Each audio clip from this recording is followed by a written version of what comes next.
नमस्ते। तुम चल रही हो? नहीं मम्मी जी, मैं बाद में आ जाऊंगी, अभी थोड़ी यहाँ पर जरूरत है। आप मम्मी जी गुरु महाराज जी के यहाँ से वापस कब तक लौटेंगी? अब देखो कब तक इनका मन लगता है। लोग तो वहाँ पे महीनों महीनों रहते हैं। जल्दी वापस आ जाइएगा ना, बहुत याद आएगी। अरे बेटा बस यूं गए और यूं आए। अरे क्या गए और आए, अब इतनी दूर जा रहे हैं तो कुछ दिन तो वहाँ रहेंगे ना बेटा। वहाँ पर जाकर भगवान का ध्यान करना है।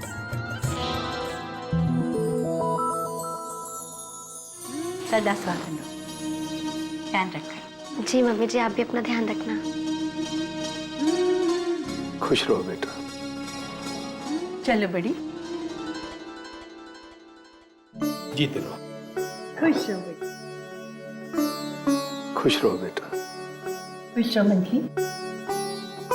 भाऊजी आप लोग ध्यान से जाइएगा और पहुंचते ही फोन कीजिएगा। अरे बेटा वहाँ फोन शोन कहाँ मिलेगा, पता नहीं कहाँ जंगल पहाड़ों में गुरुजी का शिविर लग रहा है। और फिर हमें बताया भी नहीं, खाली यही कहा कि आप आश्रम में पहुंच जाइए, वहां से बस आपको ले जाएगी शिविर।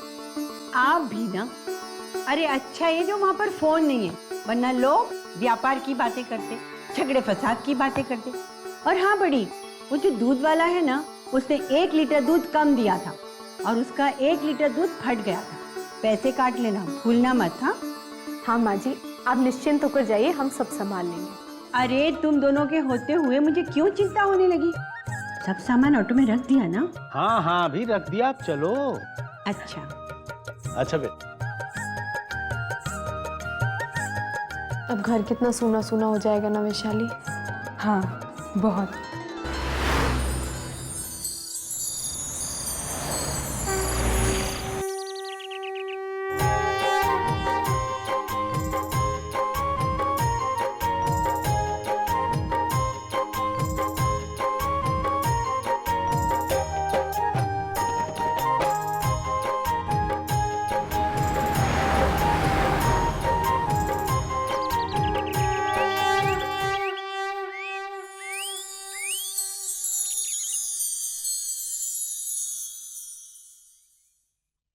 शर्मा निवास की नीलामी अब शुरू होने जा रही है। जिन लोगों को इसे खरीदने में दिलचस्पी है उनके नाम लिख दिए गए हैं। जिनके नाम नहीं लिख दिए गए हैं उनको इस नीलामी में बोली लगाने की जरूरत नहीं है। हमारे साथ मौजूद है मिस्टर सिन्हा, जिन्होंने इस मकान की कम से कम बोली 5 लाख रुपए लगाई है। तो जाहिर है ये नीलामी 5 लाख रुपए से ही शुरू होगी। तो बोली शुरू करते हैं। 5 लाख।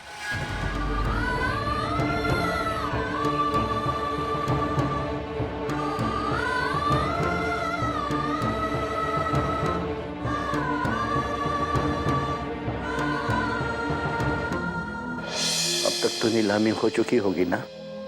किसने खरीदा होगा हमारा घर? अब क्या फर्क पड़ता है किसने खरीदा किसने नहीं।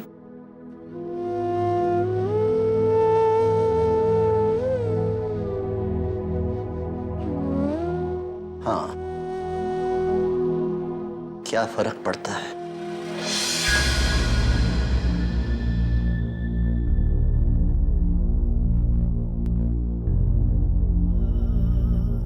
जिन्होंने पाला जिन्होंने जाया, उंगली पकड़ के चलना सिखाया, हंसना सिखाया होठों को, सपने दिखलाए आंखों को।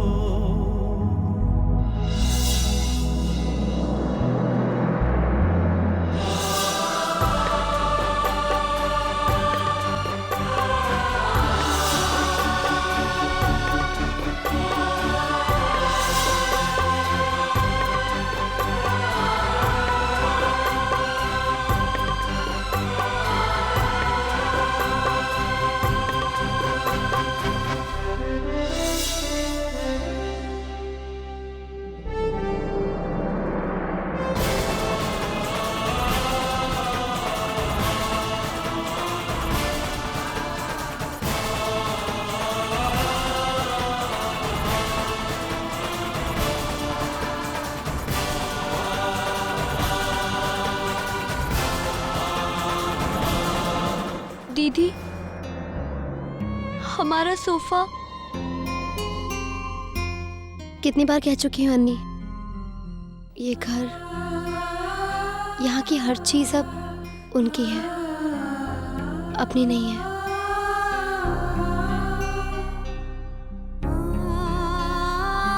अरे मैडम, आपके अंदर कुछ तस्वीरें पड़ी है बक्से में। आप उन्हें वहीं पे रहने दीजिए, हम बाद में ले लेंगे। ठीक है सर। चलो भाई।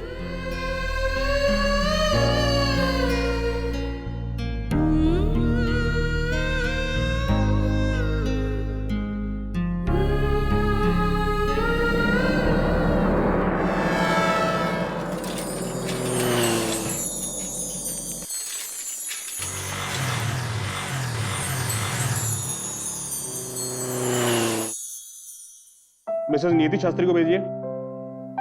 सर वो आज भी ऑफिस नहीं आई है। क्या ऑफिस नहीं है? मिसेस नीति शास्त्री अभी तक ऑफिस नहीं आई है? चक्कर क्या है? यहां तक कि अपनी तनख्वाह लेने भी नहीं आई। फोन करो तो फोन भी नहीं उठाती। क्या है? आइडिया, मैं उनके पति मिस्टर अंबर शास्त्री को फोन लगाता हूं।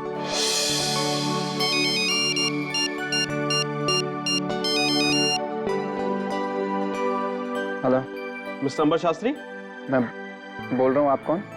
आप? अरे भैया, हमारा नंबर भी फोन से हटा दिया क्या? दुबे बोल रहा हूँ, PWD से है। ओ दुबे जी, नमस्ते। नमस्ते। सॉरी, मैंने बिना देखे फोन उठा लिया। कैसे हैं आप? मुझे कैसे याद किया? अरे भैया, आपकी धर्मपत्नी मिसेस नियति शास्त्री ऑफिस नहीं आ रही है। चक्कर क्या है? ना कोई फोन, ना कोई इंटीमेशन, क्या बात है? उसने बताया नहीं आपको? नहीं। उसके पापा का बहुत बड़ा एक्सीडेंट हो गया है। What?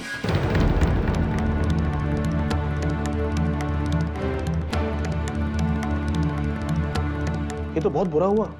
एक फोन तो कर सकती थी, एक एप्लीकेशन ईमेल कर देती। अरे भैया, सरकारी नौकरी है, मगर नौकरी तो है ना, कोई मजाक तो है नहीं। आप अपनी पत्नी को जल्दी से जल्दी रिपोर्ट करने के लिए भेजिए। अगर ये बात भूले भटके भी यादव जी को पता लग गई ना, तो मैं कुछ भी नहीं कर पाऊंगा। Thank you very much. ठीक है, थैंक यू।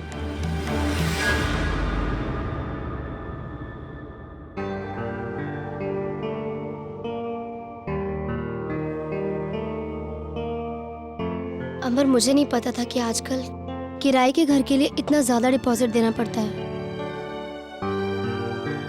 एक्चुअली मुझे एक ऐसा घर पता है जहाँ हमें डिपॉजिट नहीं देना पड़ेगा। अच्छा, मेरे पहचान वाले का है। तो चलो चलकर देख लेते हैं। अभी चलें? हाँ चलो। चलो।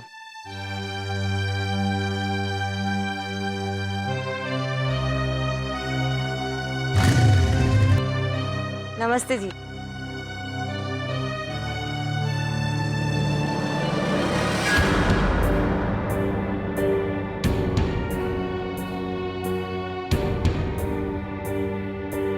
ये घर है? हाँ, क्या ख्याल है? अंदर चल के देखें? आ गए हैं तो देख लेते हैं, चलो। ये लो बेटा घर की चाबी, घर देख के चाबी मुझे देके जाना। जी।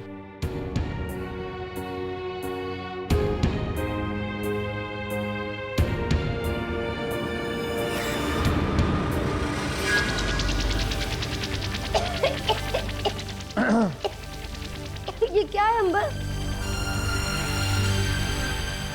देखना, लाइट वाइट ऑन करना।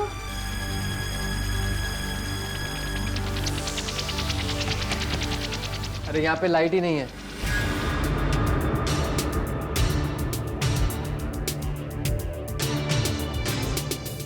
ये तो पूरा खंडर है अंबर, यहाँ कोई रह कैसे सकता है?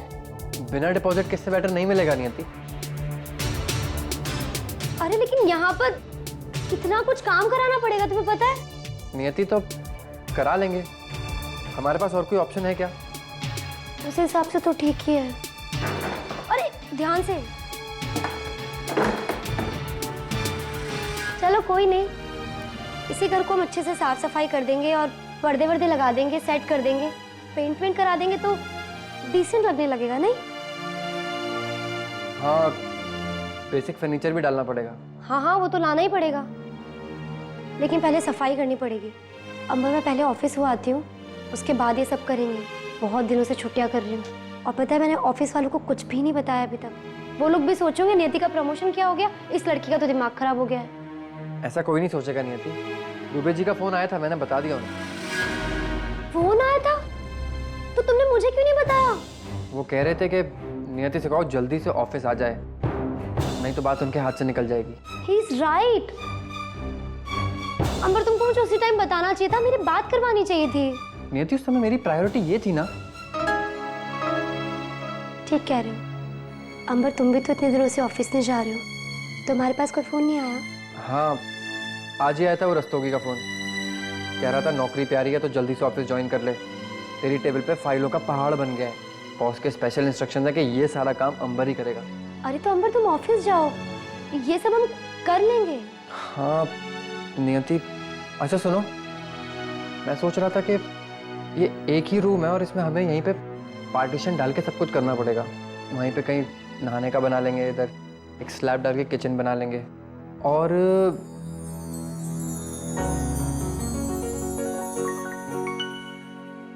अरे क्या हुआ, ऐसे क्या देख रही हो? अपनी किस्मत पे हैरान हो रही हूँ। जरूर मैंने कोई बहुत अच्छे कर्म किए होंगे जो मुझे तुम जैसा पति मिला है, वरना तो अंबर मैं चाह करके भी पापा मम्मी के लिए इतना सब नहीं कर सकती थी। तो फिर मैं तुम्हारा प्यार डिजर्व करता हूँ ना? ऑब्वियसली।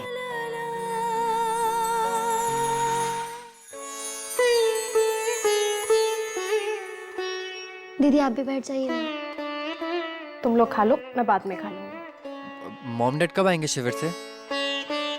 उनके बिना घर सच में बहुत खाली खाली लग रहा है।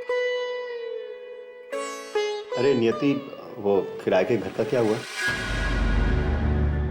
मकान तो मिल गया है भैया, लेकिन अभी रहने लायक नहीं है। क्यों? अरे अभी उसमें साफ सफाई करानी है, पेंट वेंट कराना है, प्लम्बिंग का काम कराना है, फिर रहने लायक होगा।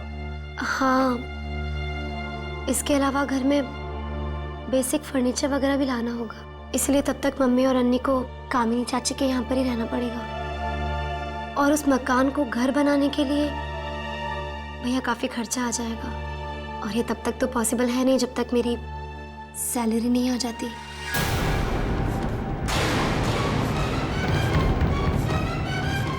नियति, तुम एक कमाने वाली बेटी हो। तुम अपने माँ बाप पे जितना भी पैसा खर्च करो उतना ही कम है, लेकिन हमारी बात और है, हमें तो एक एक पैसा पूछ कर और मांग कर खर्च करना पड़ता है। और इस घर के रूल्स और रेगुलेशंस तुम्हारे लिए कुछ भी नहीं है। लेकिन जब मैंने कोई रूल तोड़े ही नहीं तो मुझे कोई कुछ कहेगा ही क्यों? तुमने इस घर के कोई रूल्स नहीं तोड़े। तुम्हें बताऊं भी मैं? हाँ बताइए। Vaishali please.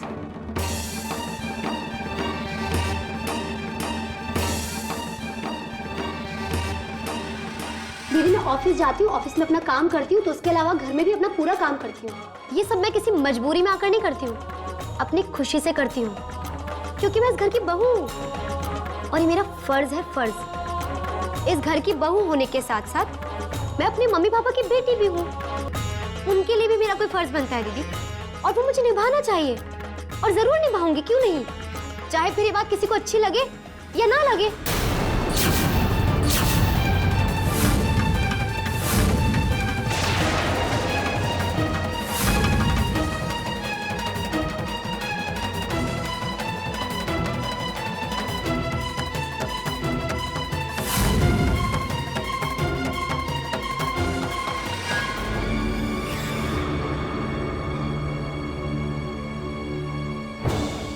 I don't know माँ के जाती है ये सब क्या शुरू हो गया इस घर में, जिसके जो मुंह में आया बोले जा रहा है। ना बड़े छोटे का लिहाज है, ना किसी की फीलिंग्स की कदर। सच कह रहा हूँ, अगर इस तरह ही रहा ना तो ये घर टूट जाएगा एक दिन। घुमा फिरा कर क्यों कह रहे हो अंबर? साफ साफ कह दो ना, घर मैं ही तोड़ रही हूँ। मैंने ऐसा तो नहीं कहा। इससे कम भी नहीं कहा। सुनो, मैं बस ये कह रहा था कि आज डाइनिंग टेबल पर जो कुछ भी हुआ ना वो बहुत गलत हुआ और वो नहीं होना चाहिए था। आई नो, लेकिन मैं क्या करती अंबर? तुमने भी सुना था ना कि वैशाली दीदी कैसे और क्या कह रही थी। अरे समीर भैया ने मुझसे एक बात पूछी और मैंने ऑनेस्टली जवाब दे दिया, क्योंकि मैं मम्मी पापा के लिए किसी से छुपा कर कुछ नहीं करना चाहती हूँ अंबर। अगर मैं इस घर की बहू हूँ तो उस घर की बेटी भी तो हूँ अंबर। मुझे तो दोनों ही घर के फर्ज निभाना है। और ऊपर वो होती कौन है बीच में बोलने वाली? मुझे अपने ही घर में सोचना पड़ेगा, पहले कैलकुलेट करना पड़ेगा कि क्या बोलूं क्या नहीं।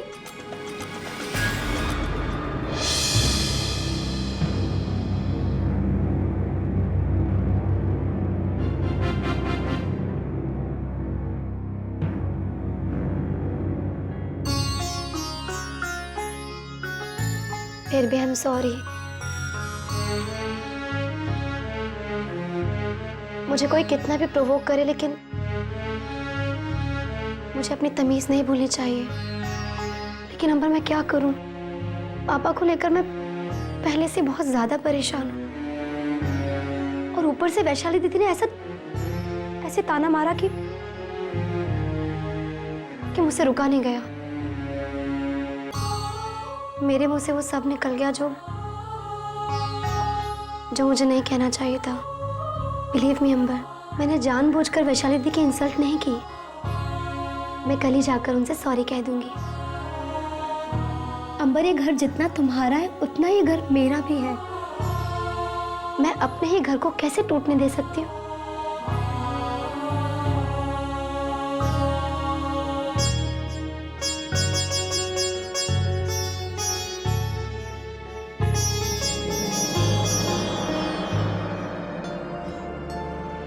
I know.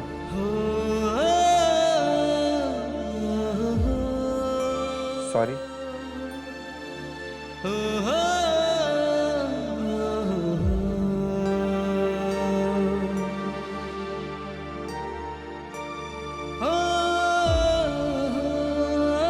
I know तुम इस घर के लिए क्या कर सकती हो, और तुमने बहुत बार प्रूव भी किया है। फिर भी मैंने तुमसे ऐसे बोला। I'm sorry.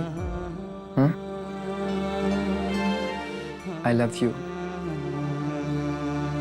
I love you too. माफ कर दो मुझे। प्यार में नो इल्जाम, नो माफी।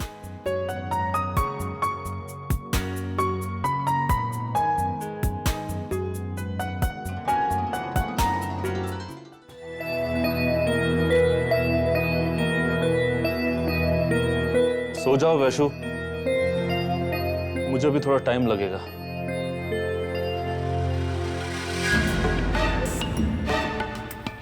इतनी बेइज्जती के बाद ना किसी बेशर्म को ही नींद आ सकती है। अरे छोड़ो तुम भी, क्या रखा है इन बातों में? ऋषि, तुम्हारे लिए तो अब मुझ में भी कुछ नहीं रखा है। अरे क्या कुछ भी बोलती जा रही हो तुम? नियति वहां मुझे इतना कुछ बोलती रही और तुम्हारे मुंह से एक शब्द नहीं निकला। चुपचाप मुंडी झुका सुनते रहे सारी बातें। तुम औरतों के झगड़े में अगर शामिल होता तो बेवकूफ कहलाता मैं। लेकिन वैशाली, जिस तरह से नियति ने तुम्हारे साथ बर्ताव किया है ना, मुझे भी अच्छा नहीं लगा। अब मैं उसे क्या कहता? मेरे छोटे भाई की पत्नी है। अरे नियति से कुछ नहीं बोल सकते थे तो कम से कम उसके पति से तो बात कर सकते थे। कि अपने छोटे भाई से बात करने की भी हिम्मत नहीं है तुम में। न तुम अपनी मर्जी से जी सकते हो और न तुम मुझे जीने देते हो। लेकिन ऋषि, अब मैं और बर्दाश्त नहीं करूंगी। आज जो नियति ने मेरी बेइज्जती की है उसका जवाब तो मैं उसे देकर रहूंगी, और उसे ऐसा जवाब दूंगी ना कि वह कभी नहीं भूलेगी। तुम देखना।